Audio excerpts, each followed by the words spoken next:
Hello again, everyone, and welcome back to Reddit Aliens. I'm John, and as always, thank you so much for being here. Good topic? Let's do it. What's the scariest situation you've ever been in? Like horror movie type scared, like, oh, I'm gonna get hit by a car type scared. Please remember to like, share, and subscribe. I recently started a new job while I wait for my paramedic licensing to be done. I work for a company contracted by funeral homes to pick up the recently deceased from homes and hospitals and care homes. Being new, I got the night shift, which is 6 p.m. to 6 a.m. by myself.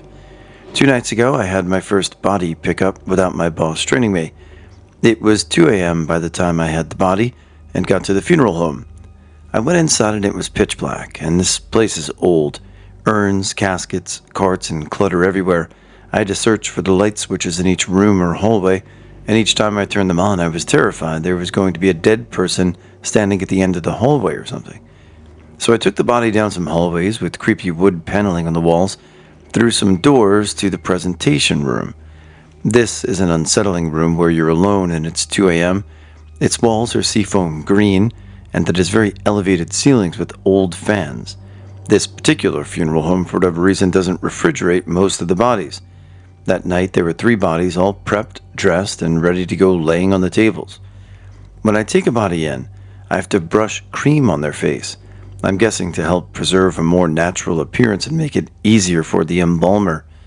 After the cream is on, I take a piece of cloth and place it over their face. Now, this lady apparently passed quite a long time ago, so there was some rigor mortis. She was in a bit of an odd position because I found her sort of on her side in her bed. Her head was turned to the side, and her arm was raised up, sort of over her stomach. So I had a hard time getting the cloth to cover her face without falling off. It's only about 10 by 10 inches. Now I know to just be forceful and to break the rigor, but I was scared to twist her head off or something. So after I finished preparing her for the embalmer, I went to go do some paperwork at the desk over by the door. The desk was probably a good 30 feet away from the table I had put her on. I had my back turned when all of a sudden I heard a thud. I turned around and saw that her arm had fallen down and was half dangling from the table, and the cloth had fallen off of her face. She was staring right at me. There was excess cream that got caught around her eyes, so it looked like she had bright, piercing white eyes. I wish I could have seen my face. It may not seem scary, but it was only my 3rd day, and I hadn't even seen 10 dead bodies yet. Late one night, I was alone in my basement connecting to a printer to my computer. To set the mood, it was about 2 a.m. I had a tiny lamp on that really didn't light up much, and the rest of the basement was cold, underground basement in winter, and pitch black. Anyway, as I plug in the printer, something immediately starts printing. No big deal, probably something left over from another member of my family. I thought to myself, so I go back to messing with some things near it. I glance over, and as the page starts coming out, I can see that it's a picture, but I can't make out what it is yet. Curiosity gets the better of me, and I go in for a closer look.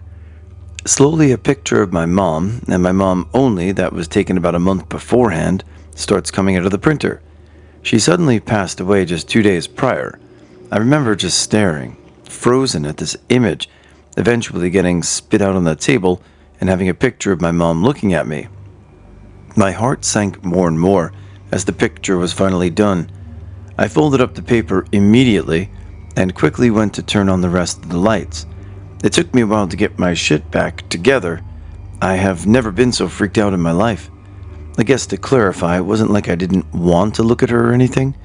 It was just the timing, not remotely expecting it, and the atmosphere around me is what made it so freaky. Some friends and I had been drinking at a river by my house, and we were rowdy. We were in the car hanging out with the lights on when we saw a movement and a flash of light about half a mile away where the road curves. Curious, my friend, the only sober one, or the driver, flashed her lights. We saw some movement again, and curiosity got the better of us. We egged her to go around the dark corner so we could see what was happening. Mind you, this is by some mountains. We were at the beginning of the road that leads windy roads to various places of this mountain pass. We started driving very slowly as it was dark as ever. We could only really see right in front of us. As we got to the turn, we all craned our necks to the right where the movement had been spotted. There's a deep drop off the side that goes down to the river, so we assumed whatever it was had gone down. As we're paying attention to the side of us, suddenly a crazed, dirty, and bloody man stepped in the path of the car, wielding a tree trunk. I effing kid you not. Half his size. It's raised above him, and his mouth was foaming. His eyes were wide and crazy. It was like seeing a zombie. We all freaked out as he slammed the trunk down. The driver, being of a quick-thinking mentality at the time, swerved just barely, and the trunk slammed into the back of her car, creating a huge crate. She pushed on the gas, and we sped out of there. Basically attacked in the middle of nowhere land in the dark by a zombie, or possibly more likely a total drugged-up crazy bum. Roughly every month or so for the past 5 or 6 years I have a dream that will stay in my memory for being vivid, lucid, horrible, and disturbing to the point that I can't close my eyes when I wash my face. It starts as a dream and gets worse and worse, and ends with sleep paralysis and hallucinations I wish would go away forever. I had it again the other day, and I decided it was time to share it with someone who loves a good horror story. I'm not sure how to start it off, so I'll just start from the beginning of the dream. When it starts, I wake up on the couch in the living room of my old house. I think I'm around 10 years old in the dream, based on the pictures on the kitchen wall and living room. There's a strange feeling in the air that I still can't quite pin down. I can only describe it as tension, like when you see a really big rubber band stretched to its limits and the inevitable is just seconds away, or isn't. The house seems empty, but I can feel that I'm not alone at home. The front door opens and closes, and curious me walks from the living room and into the kitchen. That's when I start to notice the things that aren't right. All the pictures on the walls are upside down, and all the ones of me have the face blurred out. Everyone else in the pictures has the same dismal look on their face as well, like old-timey portraits. I make my way through the kitchen to the front door where our mudroom is. On the west side of the bathroom are the stairs leading to the basement. Our old house has a nasty stone basement, one with cracked walls and dirt floors and water everywhere. Think of the basement from The Messengers. The moment I turn the corner to the mudroom, I notice the walls. Coming from the basement stairs, there's a strange growth all over the walls, branching out like veins. If that isn't bad enough, there's that feeling again. Something is horribly wrong. Then I get hit with the realization that someone went into the basement. Of course, since it's a dream, naturally I start to make my way to the basement stairs. The doorway seems to be breathing. I like to call it the mouth of hell in this particular instance. As I make my way down the stairs, a freezing cold falls over everything. I press on. Big mistake. I slowly make my way to the back room in our basement. I was about to say the walk back there was the worst part, but it isn't by a long shot. The walls are pulsating, covered in the growth. I wish I could compare it to something. If you've played Dead Space or Silent Hill, think about that. Once I reach the back room of the basement, I would say the nightmare officially starts. She's dead. My mother is dead. I can't recognize her mangled and twisted like that, but I know it's her. There's nothing I could do. No, she's alive. She's looking at me. She needs help. How do I help? She's reaching for me. What part is her hand? She can't talk, but she's making sounds. The fear in her eyes says it all for her. I can't help, though. I'm too afraid. There's too much blood. Sprinting back to the stairs takes far longer than it should. Running in a dream is never that easy, but this time it was far more difficult than it should have been. Once I make it to the stairs, I'm too exhausted to climb them. The light is right there. I could go for help. Yes, I'll go get my dad. He can help. Right after the thought enters my mind, it gets thrown away by a voice so inhuman it sends chills down my spine just to think about it. They're all dead. This is your fault. Why is it my fault? I sit on the stairs and sob for what seems like hours until I see feet at the bottom of the stairs I'm huddled up in.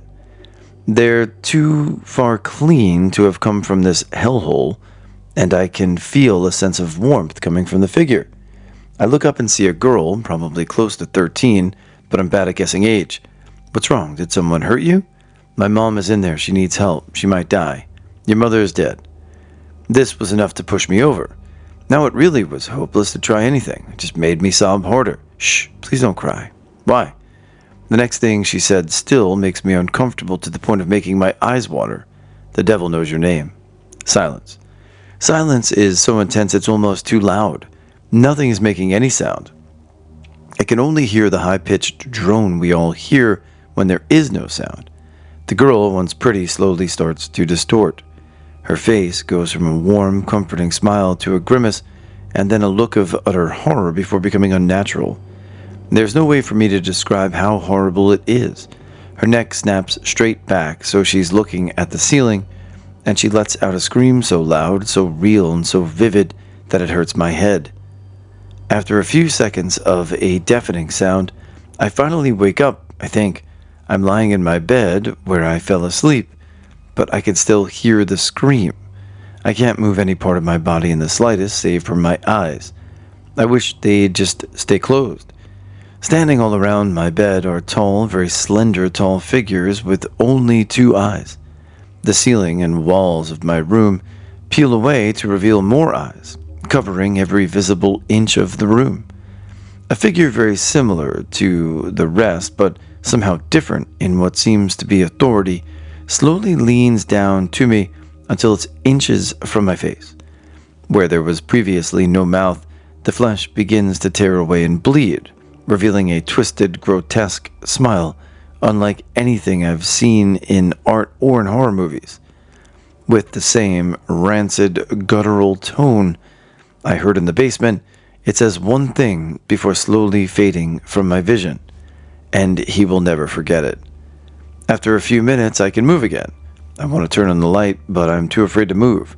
Daylight is the only thing that brings comfort.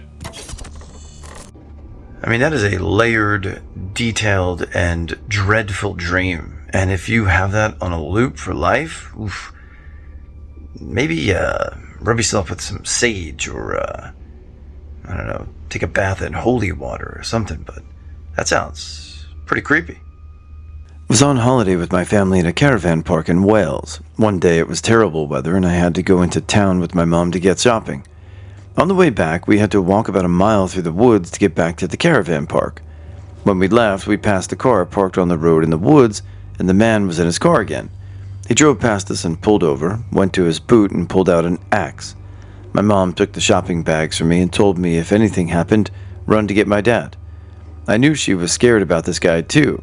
So the guy's just standing in his car with an axe, and then someone walks out from the woods in a bright yellow raincoat with a hood up, holding an old basket, and starts picking berries from a bush.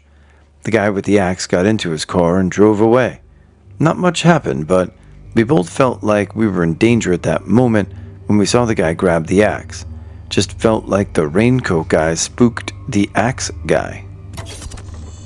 I've been staying home taking care of my 6-month-old son all week. During the day, I'll lay him in his crib for a few minutes to run to the bathroom or the kitchen or something to eat. Anyhow, every time I lay him down, he starts yelling. Okay, this is normal. I'll reassure him that I'm not leaving him for long and leave the room to do what I've got to do.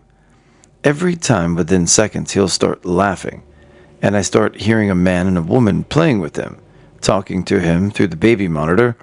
Sometimes I'll call out just to make sure we're alone and that nobody else is in the house. When I do, the voices stop, and he starts crying again. It has happened every single time I've left him alone for a few minutes this week. The voices don't seem angry or anything, but it scares me a bit regardless and has also caused me to question my hearing and my sanity. In basic training, someone had to guard the door to the dormitory area at all times. Always 2 at a time, even at night. We'd all heard the rumors from trainees who'd been there longer about the squadrons being haunted by little shadow people, but we didn't really listen to them, since in our minds we were on our way to becoming cold-hearted killers and whatnot, and we assumed they were joking with us. One night it was my turn as entry controller. Every so often we had to walk around the sleeping area with flashlights to make sure everything was in order. So I'm walking down the aisle in the middle of the bay when suddenly something catches my eye. Something was moving at the very back of the lockers, something small and human-looking. I played my beam around, thinking it was one of my flight mates playing a prank on me. What I saw, I really don't know, but it made my hair stand on end.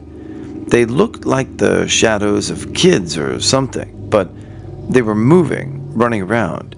They had heads and arms and legs, but indistinct hands and feet, and no faces. Still, I could tell that both of them had turned their heads and were looking at me. It was just for a second, but I hauled ass back to the back of the door and never looked back. 2 or 3 years ago, my mother decided to put brand new carpets in our upstairs. Now, I come from a very large family, so our upstairs is basically just a long hallway with 7 bedrooms. To simplify the carpet installation, we decided to just move everything over to one side of the house, put in new carpet, and then move everything over and do the other side. I think the whole thing took about 3 days, so me and 3 of my sisters had to share a bedroom for a few nights. So there I was laying on the floor with one sister while the other 2 shared a bed.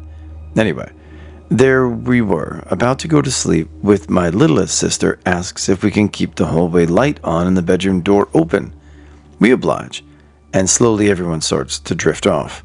Now they say that ghosts and spirits don't like it when you rearrange your furniture. Something about how it confuses them and causes them to be a little more active. Well, something didn't like it that night either.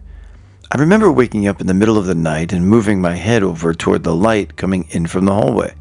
Standing there, silhouetted in the doorframe, was a man staring at us.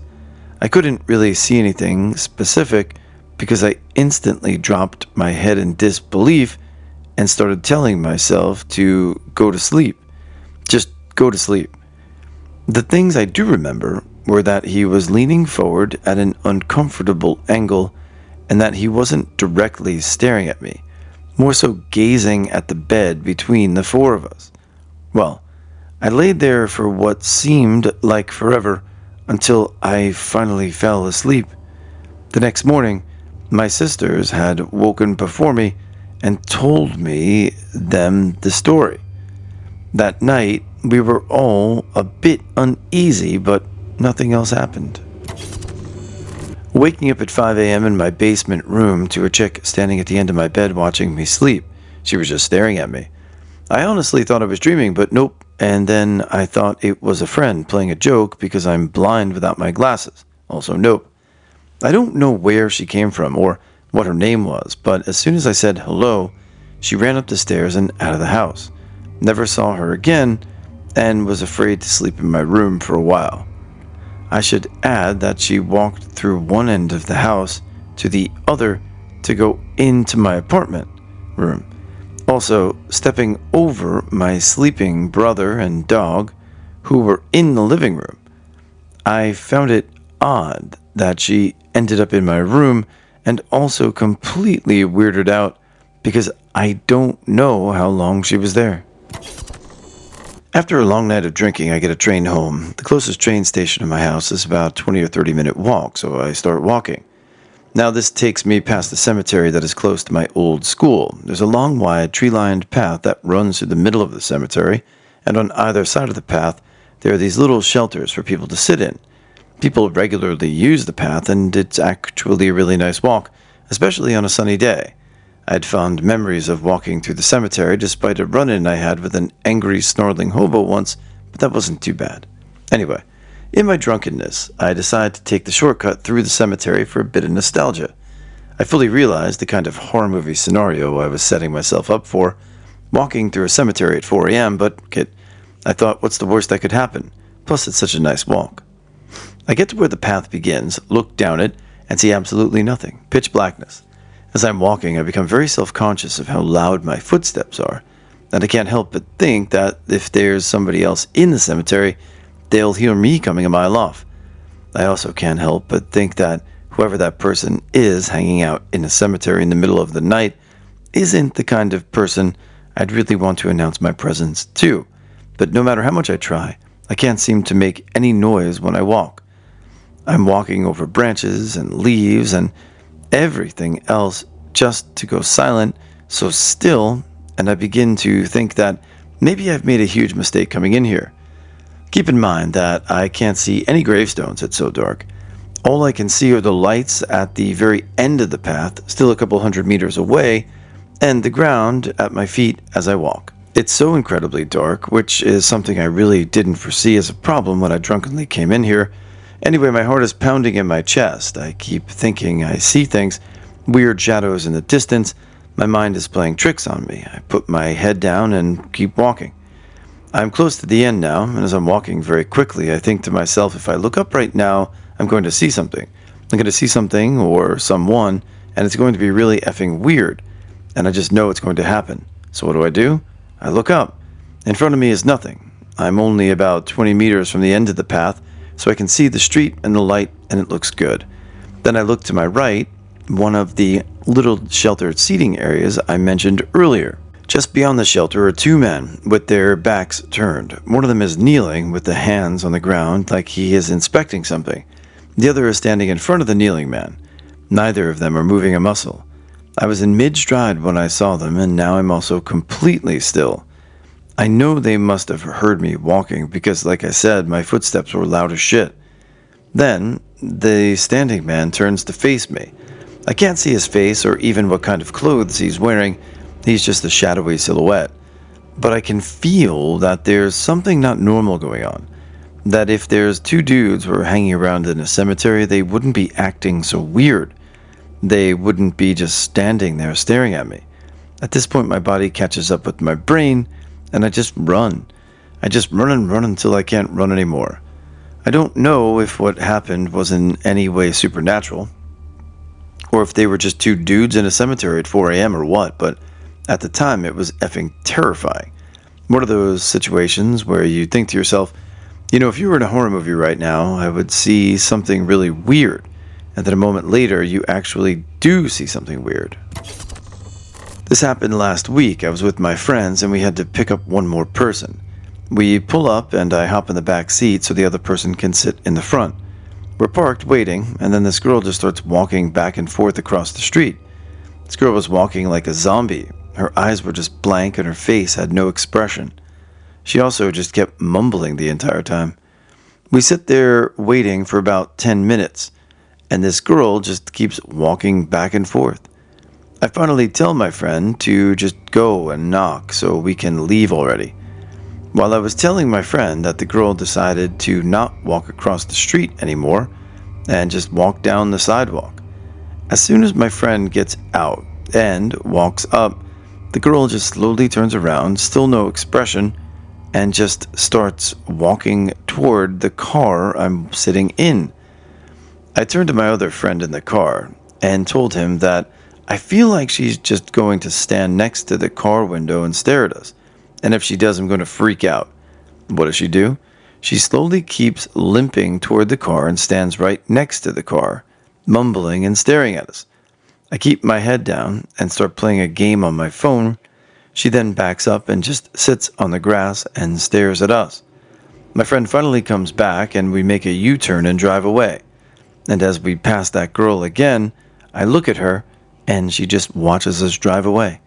It may not seem that creepy or scary, but at the moment, I feel like she was just going to start screaming and clawing at the car.